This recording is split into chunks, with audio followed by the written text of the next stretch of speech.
My memory, I think, is good. I think it's good. But I mean, I know telephone numbers and my car and everything else. But sometimes it gets blurry. My memory? I think it's pretty good. But important things I don't seem to remember. If I could, I would be out of college. I was in denial about how bad the Alzheimer's was, but I saw it progressing. It was getting worse. He was sleeping more and more. He was just like out of it sometimes. My dad was able to do everything, and now he's able to barely care for himself.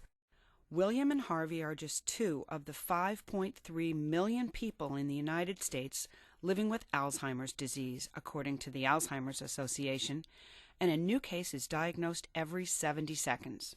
Alzheimer's disease is what we call a progressive neurodegenerative disease, and that's just a fancy way of saying that cells in the brain, or neurons, are dying because of a disease process. While no one really knows what causes Alzheimer's, some of the signs include impaired memory, restlessness, language deterioration, emotional apathy, impaired behavior, and confusion. And the family is great. We had 2 sons, and one was a PhD, and I can't remember the other one.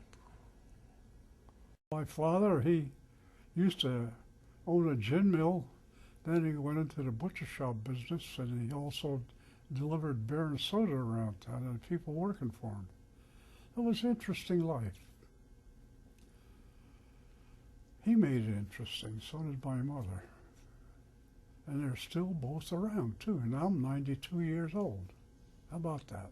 If memory changes lead to real functional problems, people are not recognizing people that they've known for years. People are forgetting how to get to places they've gone to for years. Or people just aren't able to remember things that they used to be able to remember, to the point that it's affecting their ability to live their life, to carry out their daily tasks. That's when it's time to seek the help of a professional. That's when Linda decided she needed some assistance. People would come to the house and he would just let them in. Strangers, perfect strangers, he would let into the house. And they would stay for hours.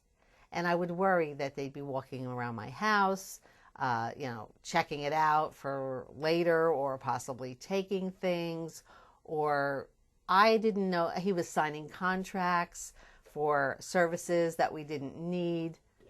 Now Linda takes Harvey to a special day center for Alzheimer's patients, where he spends time with his new friend William and a dozen other patients. Both men are living more stimulating lives as the day center helps them to adjust to their future.